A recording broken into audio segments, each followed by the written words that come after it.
All right, happy Friday, family. It is day 4 of 10 days of testimonies. I'm going to keep it really brief because your girl is tired. Okay, so today's testimony is about 4 months ago, 5 months ago. I was at work. I was having a moment, just feeling really down, downcast, troubled, heavy laden, burdened, weary, all of that. Okay, I was just going through it because I was in a situation where it's just like, I left teaching. I felt the need to do it. I felt like God instructed me to do it. There's a lot more that goes into that, of course, but I felt like God instructed me to do it, so I did it. And although I did look for work prior to leaving, I was not able to secure anything. But you know how teaching is, it's a contract. So when the contract was up and I did not resign, I had to go whether I had a job or not. I couldn't just do and wait till I get a job and then leave. Okay, so I'm at my new job that I was at the time, and I was just like, Lord, I'm in this position where it's just like I'm working part time. I have this house, I have all these bills to keep up with. Like, what are we doing here? And I just started to feel really bad and upset, and like, did I make the right decision? And I started to question whether or not that was God's voice that I heard, and that was the real thing. Like, I'm like, maybe that wasn't you. Like, maybe like I played myself. But like I really felt like I heard God. But sometimes you hear God and it's just like your voice or your thoughts. But you just kind of have to trust that what it is it's actually God speaking to you through your conscious, right? So anyways, I was having that moment. So I was watching a Thai Tibet sermon. I can't remember what it's called. I'll leave it in the comments. But halfway through the sermon, like I was actually having a moment where I wasn't crying yet. Like I was still in my feelings, but I was just watching it because that's what I do. I encourage myself in the Lord, right? And while I was watching the sermon, like Ty Trebet just started to say, like, he just looked at the camera and was like, it's not your fault. It's not your fault.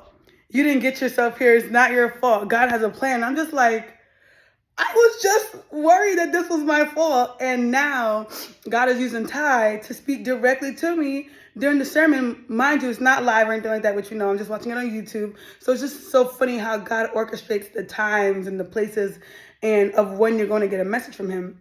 And then so I started boohoo crying, of course, because it's like, God, oh my gosh. And so as I was crying, I got like a sort of vision of a big hand holding a door shut. It's like a big, massive hand, like God's hand. Is that what it was symbolic of? God's hand holding the door shut.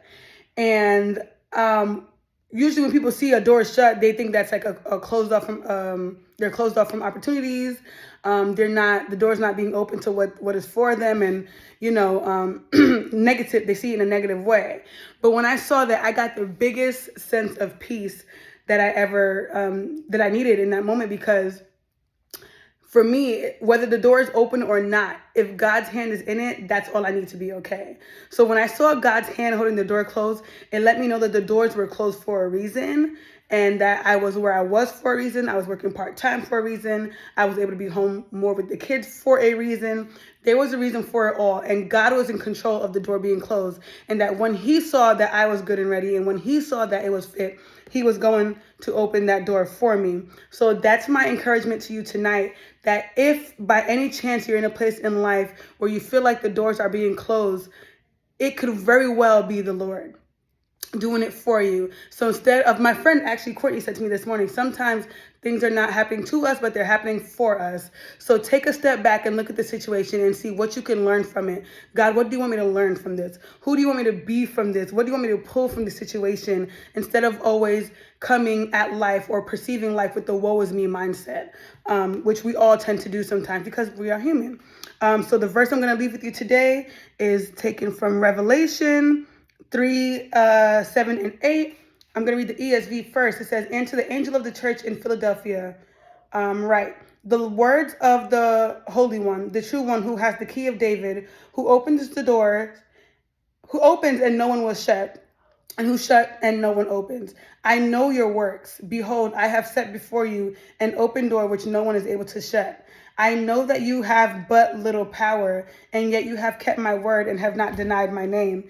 And the message version says that I've seen what you've done.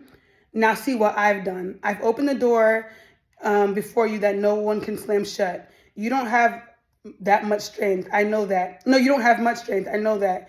You used what you had to keep my word. You didn't deny me when times were rough. Granted, this particular verse is talking about open doors, but it's the same applies for the reverse, because God has that power. And even if by chance the enemy was ever in control of whether the door was open or shut, God had to allow that to happen. So once again, even then, you can still see you can still look to see what God wants you to learn from the situation. So be encouraged. God really is in control, and all things work together for good of those who serve him or love him. It's one of those. I'll add that in the comments as well. We know in the Bible, but you know how it is. So be encouraged, guys, because I thought my life was falling apart 4 or 5 months ago, but I'm standing here today to testify of the goodness of God, okay? I love you guys. I hope you guys have an amazing weekend. I'll see you tomorrow, and be blessed. Bye.